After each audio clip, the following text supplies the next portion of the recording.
To rely on those hand drills I talked about on the surface level, and they also had these rods down here. Let me show you. So one of the miners would actually hold something like this called a star-shaped drill rod, and they take this rod and hold it up against the wall. And while they would hold that there, two other miners with the hammer each would take turns, and this is what would actually happen. First guy would hit the end of the rod. The man holding that rod would have to turn it about a quarter of a turn. Second guy would hit it, keep turning it, keep hitting it until you had 13 holes in the mall 4 feet deep.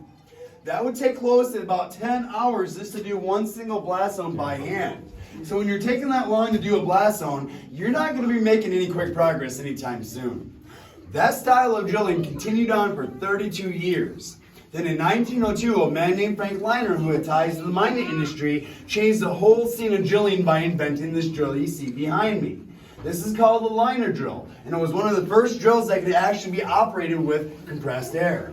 So that being said, it could do a lot more work in a shorter amount of time. It could actually do those blast zones in 1 hour where it would take them to do by hand in 10. So much more effective, yes, but with it now comes a whole new issue. Means it's drilling that much more faster into the rock, that means it's going to produce a lot more dust back out into the air. They're going to breathe that in and become sick from something called black lung disease, which is like having a severe case of asthma times it by about 50%, and there's your experience. There is no cure for that. Once you get that into your lungs, it will shorten your duration on this planet.